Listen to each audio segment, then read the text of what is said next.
إلى حضرة النبي مصطفى رسول الله صلى الله عليه وسلم وكافة الأنبياء والمرسلين ولجميع المسلمين والمسلمات والمؤمنين والمؤمنات كرام الفاتحة. أعوذ بالله من الشيطان الرجيم. بسم الله الرحمن الرحيم. الحمد لله رب العالمين الرحمن الرحيم مالك يوم الدين. إياك نعبد وإياك نستعين. اهدنا الصراط المستقيم صراط الذين أنعمت عليهم غير المغضوب عليهم ولا الضالين آمين. أعوذ بالله من الشيطان الرجيم. بسم الله الرحمن الرحيم. الحمد لله رب العالمين وصلوات الله وسلامه على أشرف الأنبياء والمرسلين سيدنا ومولانا محمد وعلى آله وصحبه أجمعين. سبحانك لا علم لنا إلا ما علمتنا إنك أنت العليم الحكيم. ولا حول ولا قوة إلا بالله العلي العظيم. ولا حول ولا قوة إلا بالله العلي العظيم. ولا حول ولا قوة إلا بالله العلي العظيم. اللهم ارزقنا فهم النبيين وحفظ المرسلين وإلهام الملائكة المقربين واهدنا بهداية العارفين. اللهم افتح علينا حكمتك وانشر علينا من خزائن رحمتك يا أرحم الراحمين. Assalamualaikum warahmatullahi ta'ala wabarakatuh. Alhamdulillah, sama-sama kita panjatkan syukur kehadrat Allah subhanahu wa ta'ala dengan izin limpah kurnia rahmat kasih sayang daripada Allah. Dapat sama-sama kita berhimpun pada pagi ini. Mudah-mudahan perhimpunan, pertemuan, perjumpaan kita akan dirahmati dan diberkati oleh Allah insya-Allah. InsyaAllah pada pagi ini saya menggantikan tempat Al-Fadhil Ustaz Radhi bin Abu Bakar yang tak dapat bersama-sama dengan tuan-tuan kerana masih lagi berada di bumi Haramain. InsyaAllah mudah-mudahan kita doakan semoga beliau dipermudahkan urusan insyaAllah. Baik tuan-tuan yang dikasihi dan dirahmati oleh Allah sekalian. InsyaAllah pada pagi ini saya bercadang untuk kita menyambung pengajian kitab kita, mana kita menggunakan kitab 40 hadis Nabi Muhammad sallallahu alaihi wasallam bercerita mendidik umat di taman kisah. Yang mana pada pertemuan yang lalu kita ceritakan kepada tuan-tuan hadis yang ke-14. Muka surat 54 yang bertajuk muka mereka berubah menjadi warna kuning keemasan. Tuan-tuan, pada pertemuan yang lalu kita dah cerita panjang lebar berkaitan dengan kisah Bani Israel yang mana depa ini setelah depa ni sembah lembu yang dibuat oleh Samiri, selepas daripada itu depa ini menjadi muka warna kuning, disebabkan mereka sembah lembu yang dibuat oleh seorang lelaki yang bernama Samiri. Selepas daripada itu Allah Subhanahu wa taala tidak menerima taubat mereka, melainkan mereka kena bunuh antara satu sama lain. Dan itu kita dah cerita panjang lebar. Baik, insya-Allah pada pagi ini kita akan masuk hadis yang selanjutnya, iaitu hadis yang ke-15 yang menceritakan berkaitan dengan kisah Nabi Allah Musa alaihi salam bertarung dengan malaikatul maut ataupun malaikat maut. Baik, mari sama-sama kita tengok hadis ini. Bismillahirrahmanirrahim. An Abi Hurairah radhiyallahu anhu anin Nabi sallallahu alaihi wasallam qala ursila malakul mauti ila Musa alaihi salam falamma ja'ahu sakkahu fafaqa'a 'ainahu faraja'a ila rabbih faqala arsaltani ila 'abdin la yaruddu an yamut فرد الله إليه عينه فقال له ارجع إليه وقل له يضع يده على متن الثور فله بما غطت يده بكل شعرة سنة Qala ay Rabb, thumma madha? Qala thumma al-maut. Qala fal'an. Fasa'ala Allah an yudniyahu min al-ard al-muqaddasati ramyatan bihajaratin.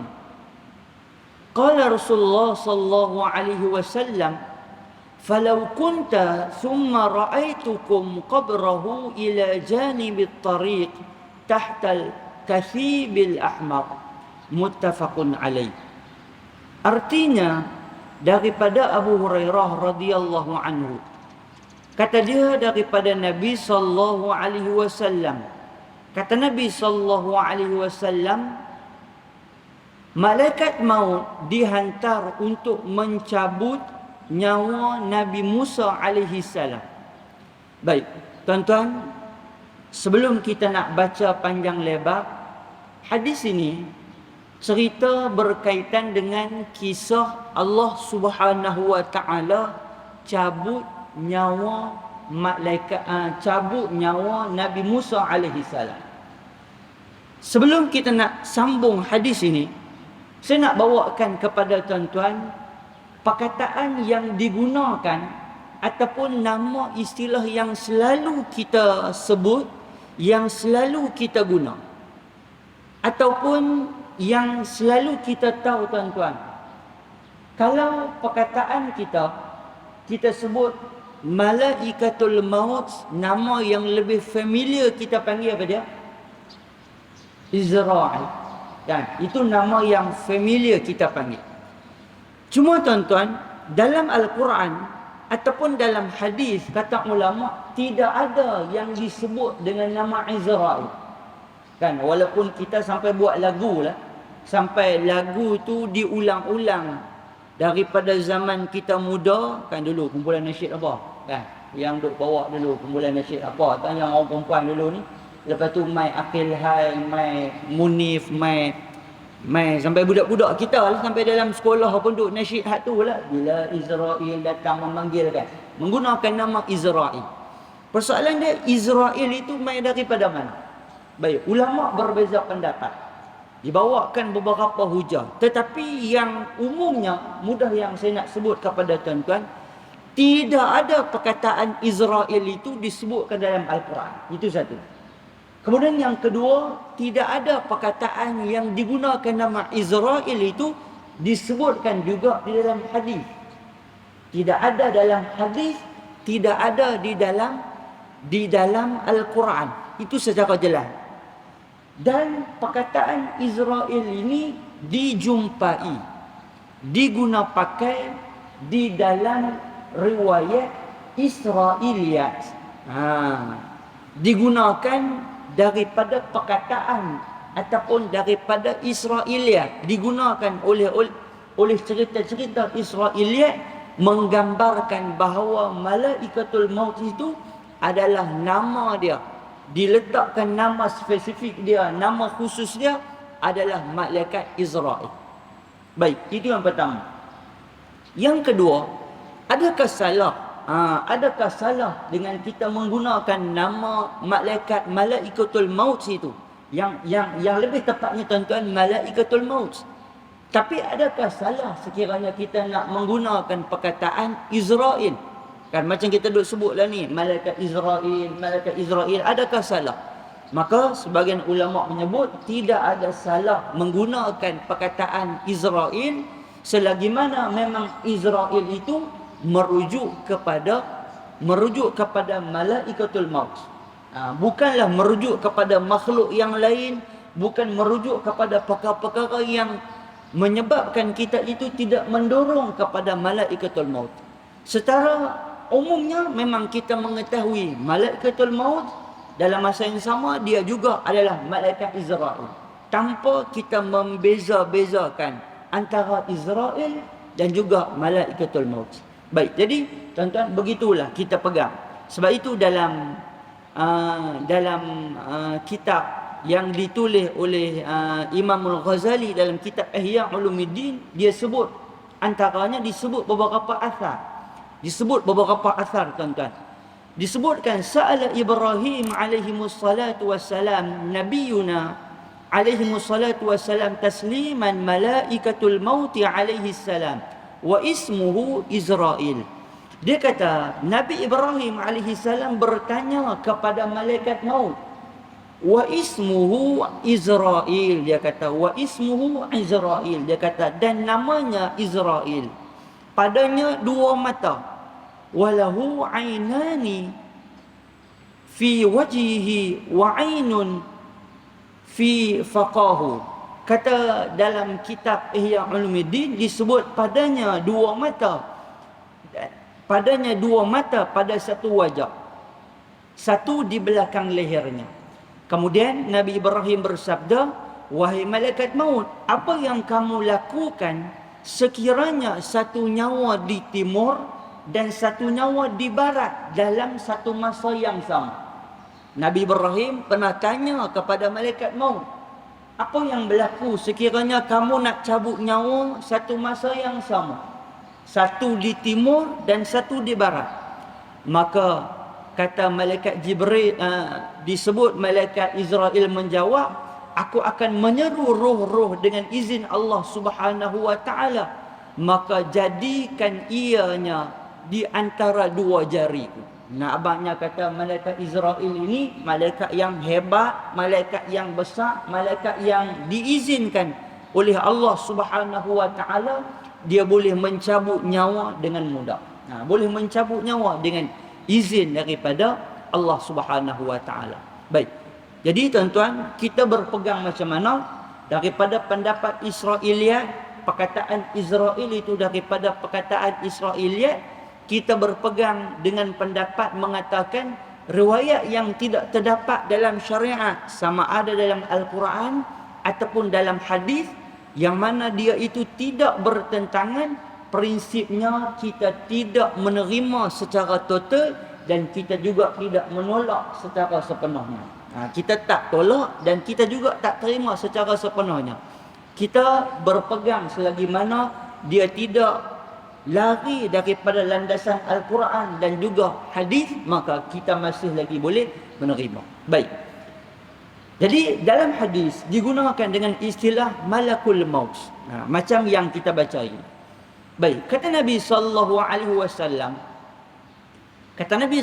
alaihi wasallam, disebutkan hadis ini malakul maut dihantar untuk mencabut nyawa Nabi Musa alaihi salam.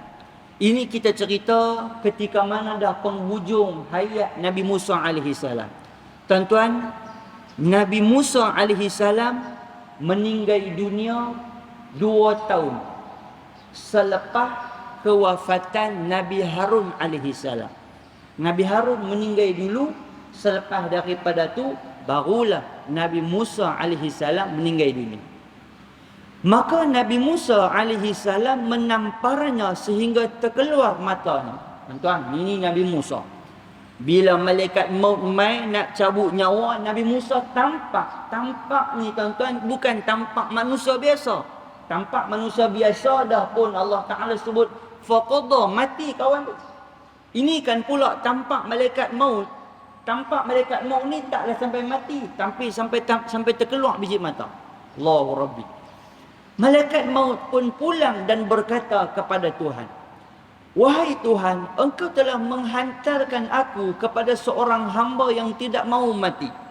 Malaikat dalam keadaan mata yang duk terkeluar tu menghadap balik kepada Allah Subhanahu wa taala. Malaikat mengadu, ya Allah, hang hantar dekat aku orang yang tak mau mati. Pasal apa tak mau mati? Pasal aku pi menghadap dia, tiba-tiba aku sampai kena tampak terkeluar biji mata. Sampai terjengui terkeluar biji mata. Kata tak ada lagi lah dalam rekod. Aku duk pi cabut nyawa orang lain ni, tak ada lagi. Tiba-tiba pi cabut nyawa laki ni yang bernama Musa ni, aku ditampak sampai terkeluar biji mata. Kemudian tuan-tuan, Allah Subhanahu wa taala menyebut faraddallahu ilaihi aina. Allah Subhanahu wa taala mengembalikan matanya dan memberi arahan kepadanya. Faqala lahu irji' ilaihi. Allah Subhanahu wa taala bagi elok balik mata malaikat, bagi elok balik mata malaikat maut. Kemudian Allah Taala bagi arahan, farji' ilaih, irji' ilaih, kembalilah kamu kepadanya. wa qul lahu, dan katakan kepadanya, yad'a yadahu ala matni thawr. Kata Allah Subhanahu wa taala, bila Allah dah bagi elok dah balik wajah malaikat yang mata terjenguk keluar tadi ni, Allah Taala kata, "La ni wahai malaikat maut, patah balik dekat Musa, bagi tahu kepada dia." Apa dia yang Allah Taala suruh malaikat maut bagi tahu? Hendaklah dia meletakkan tangannya di atas belakang lembu jantan. Allah Taala kata, bagi tahu balik kepada Nabi Musa, bila sampai depan dia, bagi tahu kepada kamu malaikat maut, dan bagi tahu kata Allah, aku bagi offer, bagi tawaran kepada dia. Apa dia tawaran itu? Tapak tangan kamu ini kamu letakkan di belakang lembu jantan, di belakang lembu seekor jantan. Nah, di belakang lembu jantan. Kemudian Allah Subhanahu wa taala akan melanjutkan usianya mengikut bilangan bulu-bulu jantan yang ditutupi oleh tangannya. Allah Ta'ala kata, kamu letakkan tangan kamu tu di belakang seekor lembu jantan, kemudian berapa banyak lembaran bulu yang ada, berapa helai bulu yang ada di bawah tangan kamu itu, satu helai sanatan, kata Allah, satu helai dikira setahun. Tuan, berapa banyak? Kalau tambah setahun pun kita seronok dah. Kan? Allah Ta'ala tanya, boleh tak nak tambah setahun kat kita? Kita kata setahun elok dah kata. Dan lagi kenuri anak tak buat lagi dah kata.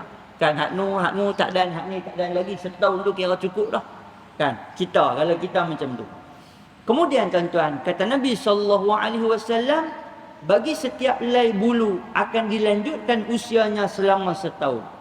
Kemudian bila Nabi Musa dengar saja malaikat maut bagi penjelasan macam tu, malaikat maut kata, okey, kalau kamu nak tambah, Allah akan bagi tambah setiap bulu setahun. Kemudian Nabi Musa pun tanya, qala ay Rabb, wahai Tuhanku, summa maza? Selepas daripada tu, kalau aku ditambahkan daripada setiap bulu, satu bulu itu setahun, kalau ada 10,000 bermakna 10,000 tahun. Lepas daripada itu apa jadi? Summa maza, selepas daripada itu apa jadi? Selepas daripada itu malaikat kata, summal maut, kata malaikat. Selepas daripada itu Allah Subhanahu wa taala, selepas daripada itu engkau akan mati. Maka Nabi Musa alaihi salam berkata, kalau begitu aku memilih untuk mati sekarang. Summa qala fal'an, maka Nabi Musa pun kata, kalau macam tu fal'an, kalau macam tu sekaranglah, aku nak untuk mati sekarang. Kemudian beliau memohon kepada Allah Subhanahu wa taala untuk mati berhampiran Baitul Maqdis, iaitu jarak sekadar batu yang dibalik. Rasulullah sallallahu alaihi wasallam bersabda, sekiranya aku berada di sana, aku boleh menunjukkan kuburnya kepada kamu semua. Kuburnya di tepi jalan, iaitu di bawah bukit pasir yang berwarna kuning, yang berwarna merah. Baik, keterangan hadis. Kata tuan kitab kita, antara keistimewaan yang Allah Subhanahu wa taala kurniakan kepada para anbiya ialah pada saat tiba ajal mereka akan diberi pilihan sama ada kembali ke rahmatullah atau memohon lanjut usia ke satu tempoh yang tertentu. Tuan-tuan, ada beberapa khususiat, beberapa kelebihan-kelebihan yang hanya Allah bagi kepada para anbiya dan nabi-nabi, kepada para rasul dan juga para anbiya.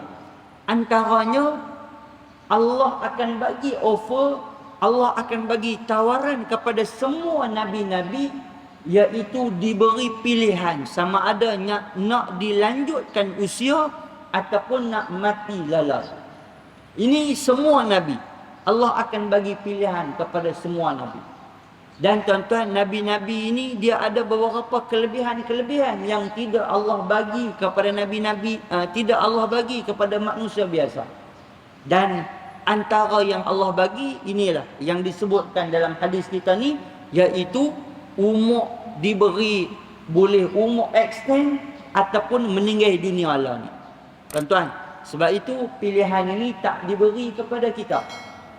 Kalau kita memang confirm dah nak tambah, kita tak ada malaikat tanya pun memang kita nak minta tambah dah.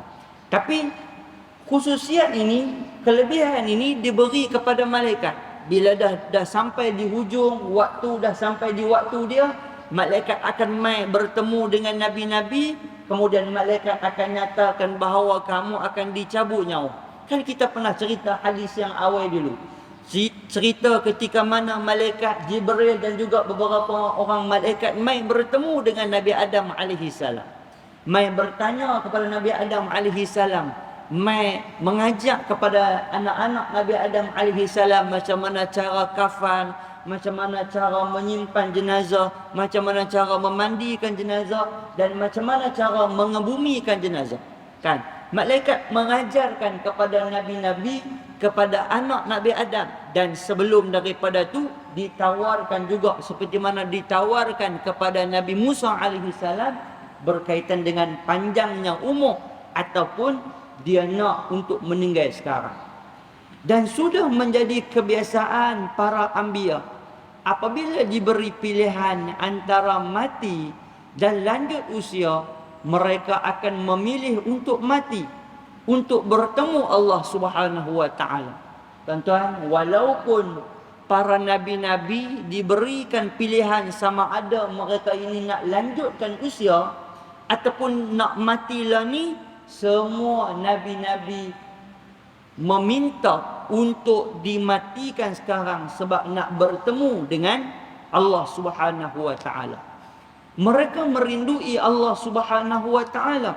Mereka tidak sabar-sabar lagi untuk menikmati layanan istimewa daripada Allah Subhanahu wa taala. Tuan-tuan, para nabi, para rasul, para orang-orang yang soleh, Allah Subhanahu wa taala timbulkan depa ini rasa rindu untuk nak bertemu dengan Allah Subhanahu wa taala. Nak kalau boleh cepat-cepat bertemu dengan Allah Subhanahu wa taala.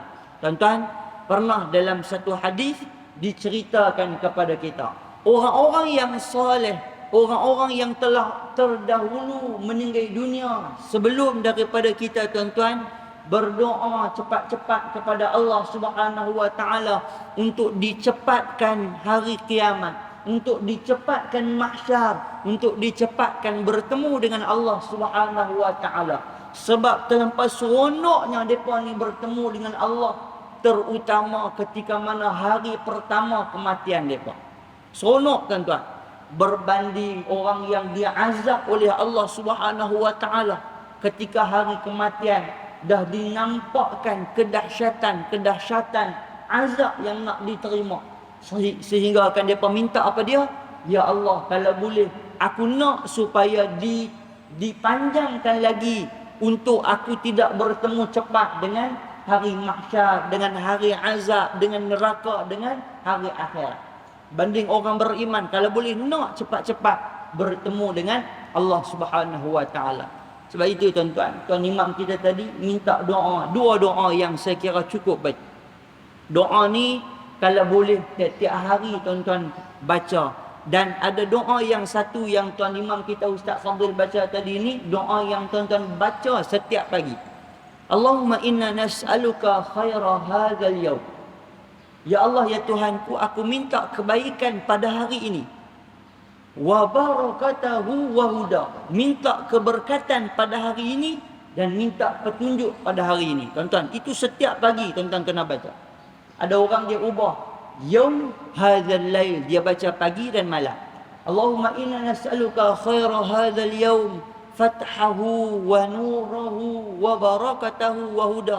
Ya Allah, mintakan kepada kami kebaikan pada hari ini, minta petunjuk kepada hari ini, minta engkau bukakan segala kesenangan pada hari ini. Itu doa yang bagus tuan-tuan baca. Dan satu lagi doa yang bukan saja pagi, 5 kali kita semayang, 5 waktu kita semayang, baca setiap hari. Apa dia, tuan-tuan?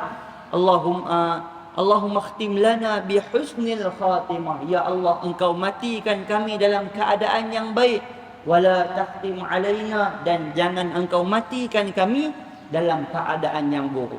Baik tuan-tuan, kita doa mudah-mudahan pengakhiran kita dengan pengakhiran yang baik insya-Allah. Baik, tuan-tuan, bayangkan kata tuan kitab kita, jika para syuhada yang bukan berpangkat Nabi pun sudah bersenang-senang dengan selepas kematian, apatah lagi para anbiya. Tuan-tuan bayangkan, kalau bukan daripada kalangan para Nabi pun, betapa senangnya keadaan mereka apabila bertemu dengan kematian. Ini kan pula para Nabi-Nabi. Tuan-tuan, kita menyaksikan 2-3 hari ini beberapa orang yang Allah Subhanahu Wa Taala tunjukkan penyaksian kematian depa di depan kita. Kan, di depan tuan-tuan ada seorang tuan imam meninggal dunia di atas mimbar. Baru-baru ni musim haji, seorang sahabat kita di Patani tengah duk bertazkirah. Tiba-tiba duk cerita, Allah Ta'ala cabut nyawa masa tu. Allahu Rabbi tuan-tuan. Kalaulah pada masa tu orang yang begitu sekalipun ditunjukkan kepada mereka keseronokan bertemu dengan Allah, apatah lagi para anbiya, para rasul dan juga nabi-nabi. Sudah tentu lebih istimewa lagi layanan untuk mereka. Rugilah jika mereka memilih untuk lanjut usia, kerana dunia penuh dengan tekanan dan kepenatan, akhirat pula penuh dengan kebahagiaan. Allah Subhanahu Wa Taala menghantar malaikat maut untuk mencabut nyawa Nabi Musa. Nabi Musa alaihi salam tidak mengenali malaikat maut itu, kerana malaikat datang dalam rupa manusia dan tidak memperkenalkan dirinya terlebih dahulu. Tuan-tuan, malaikat maut ni Nabi Musa tampak dia tu bukan pasal apa? Pasal dia mai, kata dalam syarah hadis, dalam rupa paras manusia. Mai dalam rupa paras manusia. Nabi Musa tidak mengenali malaikat maut itu, kerana malaikat maut datang dalam rupa paras manusia dan tidak memperkenalkan dirinya terlebih dahulu. Dia juga tidak menawarkan pilihan antara hidup dan lanjut usia kepada Nabi Musa alaihi salam seperti biasa yang ditawarkan kepada nabi-nabi yang lain. Malaikat maut mai dalam rupa paras manusia satu, kemudian mai tak tawar pun, tak buat offer pun macam kepada nabi-nabi sebelum ni. Sebab itulah tidak terlintas di fikiran Nabi Musa alaihi salam bahawa orang yang datang itu adalah malaikat maut. Nabi Musa alaihi salam menyangka itu adalah orang jahat yang berlagak seperti malaikat. Nabi Musa tak tahu kata yang itu malaikat. Kalau tahu, Nabi Musa tak buat lagu tu. Tuan-tuan, Nabi Musa tak akan buat macam tu. Baik. Sebab itulah Nabi Musa menampar lelaki yang tidak dikenali itu sehingga terkeluar matanya, iaitu mata lakonan sebagai seorang lelaki seperti manusia. Tetapi sekiranya malaikat datang dengan rupa paras asal, sudah tentu Nabi Musa tidak akan mampu melawan malaikat. Kemudian kata tuan kitab kita, kerana malaikat dikurniakan kekuatan yang luar biasa. Tuan-tuan, kekuatan malaikat, kekuatan yang luar biasa. Kita cerita dulu ni kisah ketika mana tiga orang malaikat bertemu dengan Nabi Ibrahim. Kemudian pi pula ke perkampungan Nabi Lut alaihi salam. Ketika orang kampung Nabi Lut mai serbu rumah Nabi Lut, ada yang nak mai terekam tetamu-tetamu daripada malaikat tetamu Nabi Lut ni. Nabi Lut tahan. Nabi Lut kata, kamu jangan bagi malu aku di hadapan tetamu aku. Kalau kamu nak juga, kamu ambillah anak-anak perempuan aku. Orang-orang kampung Nabi Lut kata apa? Kami tak mau anak perempuan hang. Pada masa itulah malaikat mai. Malaikat mai bagi tahu kepada Nabi Lut, wahai Lut, jangan takut. Kami ini adalah utusan Allah. Dalam hadis, dalam Al-Quran menyebut malaikat dia kibah sayap dia. Kibah sayap tu buta semua orang-orang yang nak mai kacau Nabi Lut dan juga tetamu daripada kalangan para malaikat. Tuan-tuan, memang banyak hadis-hadis yang menceritakan kelebihan ataupun kekuatan malaikat. Dalam peperangan Khandaq, utusan Allah daripada kalangan tentera-tentera malaikat membantu tentera-tentera Islam pada masa itu, menyebabkan semua musuh-musuh daripada kalangan orang-orang musyrikin dan juga orang-orang Yahudi bergelimpangan lari habis, dibantu oleh para malaikat. Sebab itu tuan-tuan, malaikat ini makhluk Allah yang bukan calang-calang. Mereka bukan saja besar, bukan saja hebat, bahkan doa mereka juga doa yang dimustajabkan oleh Allah Subhanahu wa taala. Baik. Kemudian tuan-tuan, kata tuan kitab kita, apa yang berlaku itu hanyalah lakonan atau simbolik sahaja. Kemudian kata tuan kitab kita, malaikat datang sekali lagi kepada Nabi Musa alaihi salam selepas memperkenalkan diri.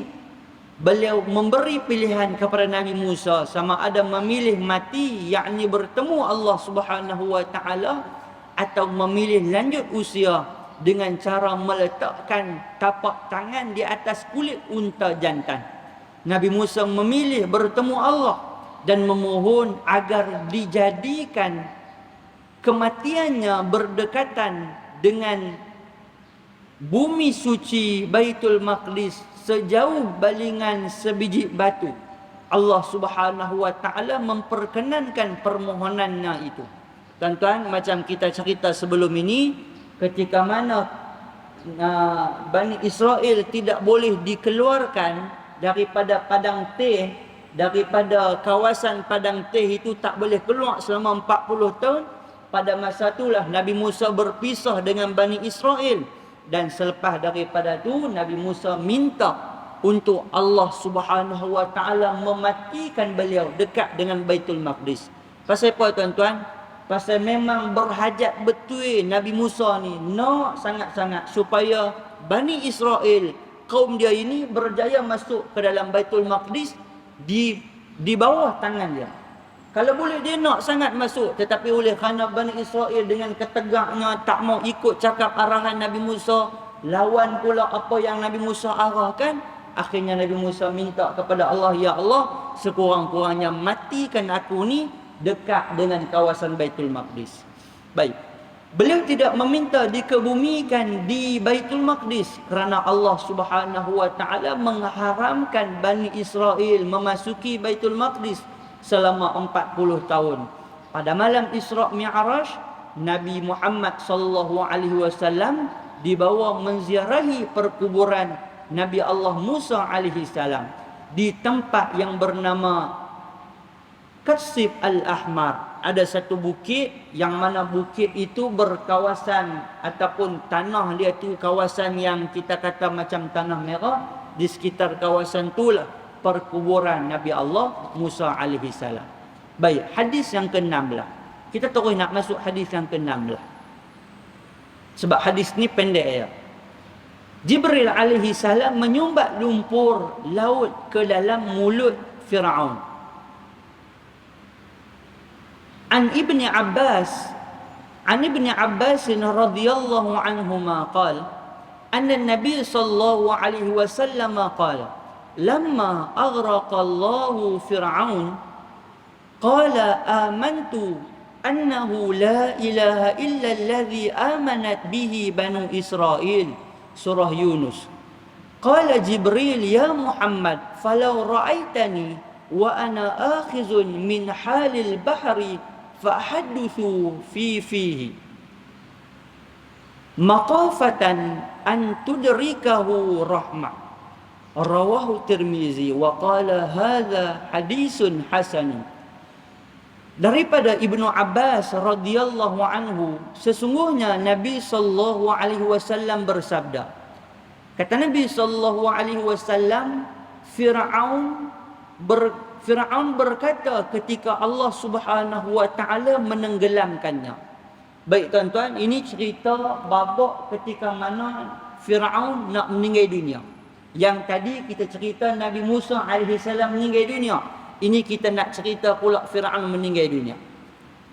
Kan tuan-tuan, ketika mana Nabi Musa berada di hujung dekat dengan laut, Allah Ta'ala perintahkan Nabi Musa untuk ketuk batu daripada ketukan batu itu Allah Subhanahu wa taala buka laut merah itu terbelah menjadi dua.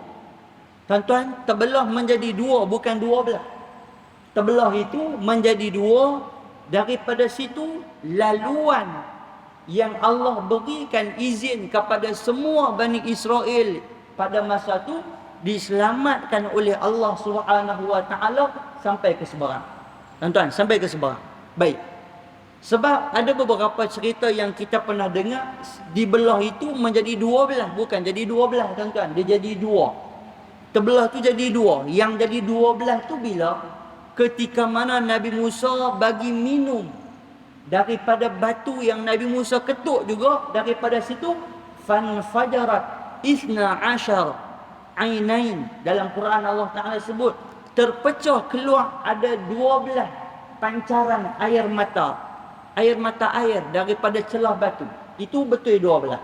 Kalau daripada belahan laut itu hanya terbelah dua macam tu je. Maksudnya laut bersambung, terbuka macam tu. Kemudian lalulah Bani Israel sampai ke seberang. Baik, tuan-tuan. Pada masa ni berlakulah Firaun dan juga tentera-tentera dia, wa junuduhu, dan tentera-tentera, wa mala'uhu, dan pembesar-pembesar daripada orang-orang kaya daripada bangsa Kibti pada masa tu, ligan juga Bani Israel ni.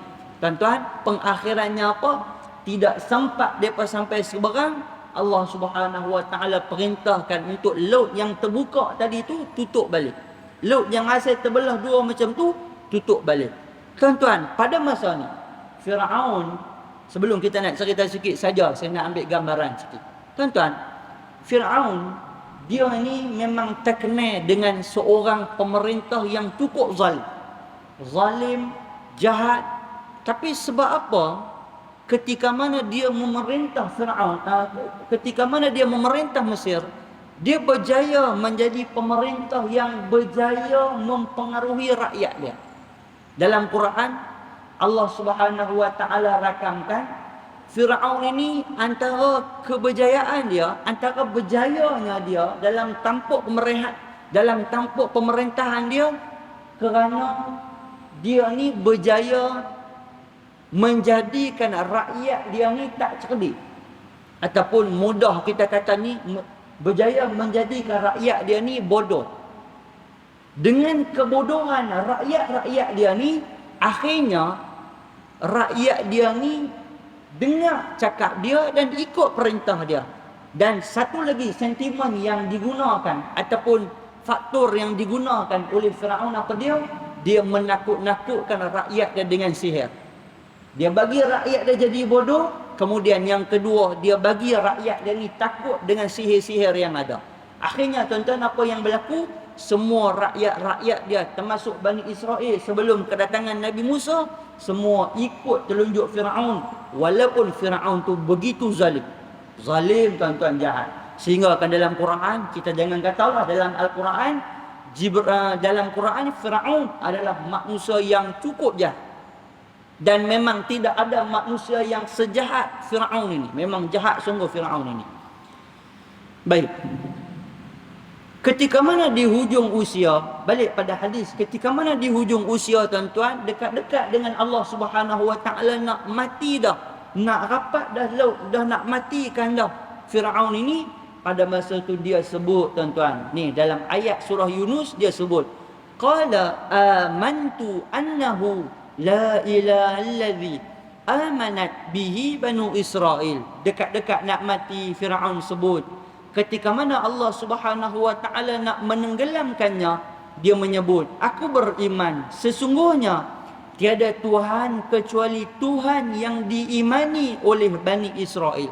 Tuan-tuan, dalam nak mati dah tu pun masih lagi sebut perkataan yang refer ataupun kembali kepada Allah tu sama-sama lagi. Baru duk bayang-bayang lagi, tak mau terus kembali kepada Allah, masih lagi duk guna perkataan-perkataan yang tidak merujuk terus direct kepada Allah. Lalu Jibril berkata, wahai Muhammad, jika engkau melihat aku ketika itu, Aku mengambil lumpur laut, lalu aku menyumbatnya ke dalam mulut Fir'aun, kerana aku bimbang dia akan dikurniakan rahmat. Jibril kata pada masa tu, dekat-dekat dengan kematian dia duk sebut macam tu, aku cepat-cepat sumbat lumpur laut masuk dalam mulut dia, supaya dia tidak mendapat rahmat daripada Allah Subhanahu wa ta'ala. Baik, tuan-tuan yang dikasihi dan dirahmati oleh Allah Subhanahu wa ta'ala, keterangan hadis dalam Al-Quran, Allah Subhanahu wa ta'ala banyak bercerita tentang kezaliman dan keangkuhan Fir'aun, sehingga sanggup mengaku dirinya sebagai Tuhan yang maha tinggi. Tuan-tuan, dalam Quran, ayat Quran yang Allah Ta'ala sebut Fir'aun, dia sendiri kata, Ana Rabbukumul A'la. Dia kata, wahai kaumku, ketahuilah, Ana Rabbukumul A'la, aku Tuhan kamu yang paling tinggi. Tuan-tuan, ini perkataan Fir'aun yang Allah rakam dalam Al-Quran, yang cukup jahat.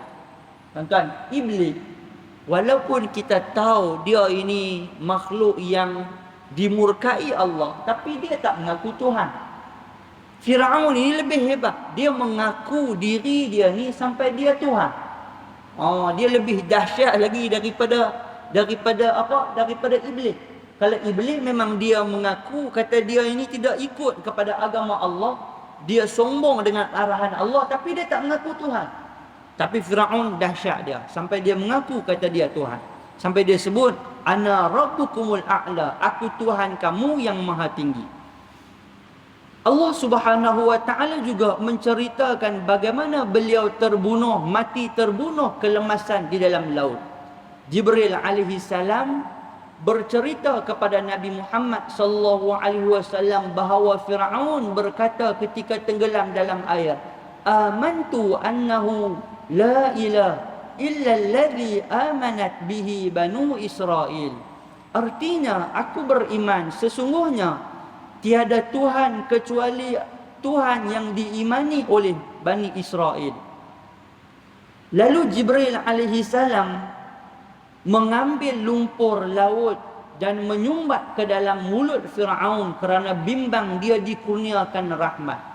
Perbuatan ini jelas menunjukkan betapa benci dan marahnya Jibril alaihi salam kepada Fir'aun atas kekejaman, kesombongan dan kekufurannya yang terlalu melampau.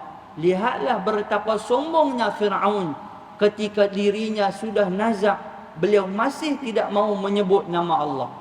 Dia hanya sekadar mengaku beriman dengan Tuhan yang diimani oleh Bani Israel, bukan beriman dengan Allah. Tuan-tuan tengok, yang kata Fir'aun ni, dia cukup sombong sampai dekat nak mati pun dia tak mau sebut direct dengan Allah. Dia tak mau kata aku beriman, amantu billah, dia tak mau sebut.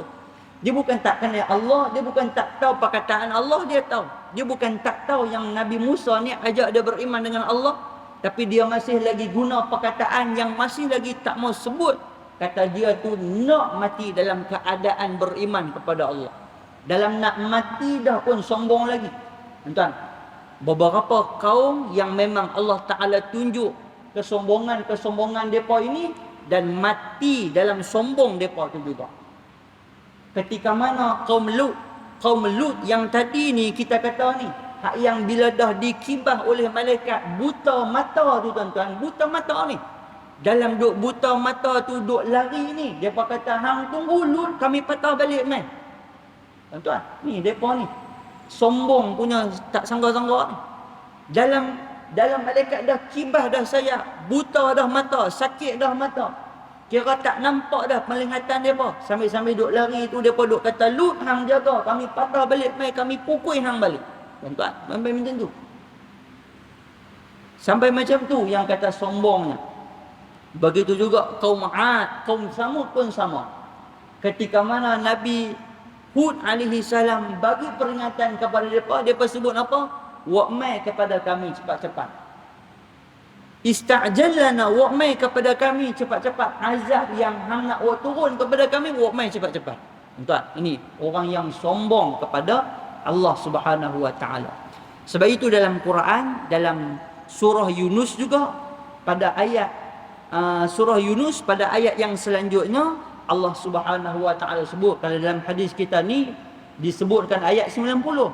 Ayat 91 disambung, al-ana wa qad asaita qablu wa kunta minal mufsidin. Mengapa baru sekarang kamu beriman? Allah Taala tanya. Pasal apa baru lah ni hang nak beriman? Kata Allah Subhanahu wa taala, wa qad asaita qablu wa kunta minal mufsidin. Padahal sesungguhnya engkau telah derhaka sejak dulu lagi. Firaun pasal pala ni baru nak beriman. Sejak dulu lagi hang ni bukan tak tahu Nabi Musa dah mai, Nabi Harun dah mai, bukan hang tak tahu, hang mengetahui. Dan kata Allah Subhanahu wa taala, wa kunta minal mufsidin, dan engkau termasuk daripada kalangan orang-orang yang membuat kerosakan di atas muka bumi. Baik. Kemudian kata tuan kitab kita, bukan beriman dengan Allah Subhanahu wa taala, sekiranya dia mengucap ketika itu pun belum tentu diterima oleh Allah Subhanahu wa taala. Kerana pintu taubat ditutup apabila nyawa sudah sampai di kerongkong, yakni sakaratul maut atau matahari sudah terbit dari barat. Jibril membenci perbuatan jahat Firaun yang melampau. Adalah perkara normal dalam kehidupan. Nabi Musa alaihissalam juga pernah berdoa kehancuran ke atas Firaun dan pembesar-pembesarnya setelah dakwah yang beliau lakukan tidak mendapat sambutan. Ini juga dalam kitab disebut doa daripada Nabi Harun dan juga Nabi Musa alaihissalam, bahawa kehancuranlah ke atas kerajaan Firaun dan juga kuncu-kuncu Firaun yang Allah Subhanahu wa taala binasakan. Baik, dalam Quran Allah Subhanahu wa taala sebut, wa qala Musa rabbana innaka ataita fir'auna wa mala'ah zinatan wa amwalan fil hayatid dunya rabbana liyudillu an sabilik rabbana tmis ala amwalihim washdud ala qulubihim fala yu'minu hatta yarawul azabal alim.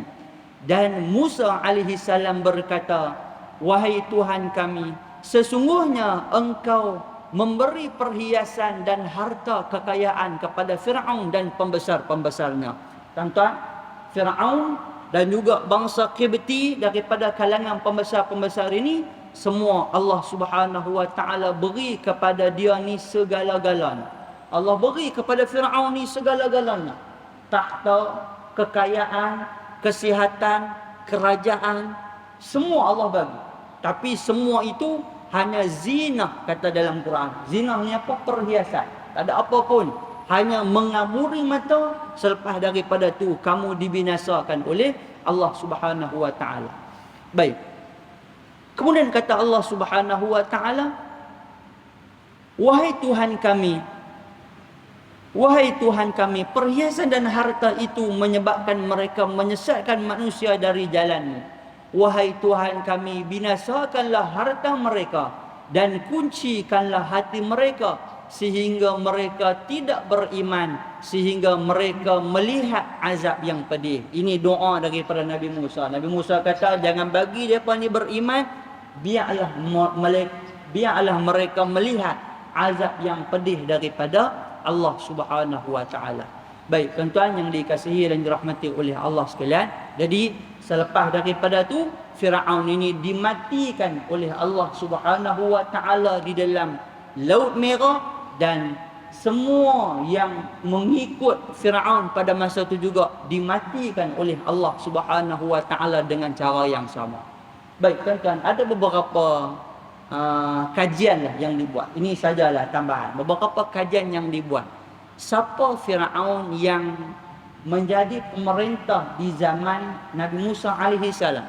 Kan, istilah-istilah ini ataupun kajian ini dibuat oleh beberapa doktor-doktor yang terkemuka berkaitan dengan apa yang berlaku kepada kerajaan Firaun dan apa yang berlaku kepada Firaun.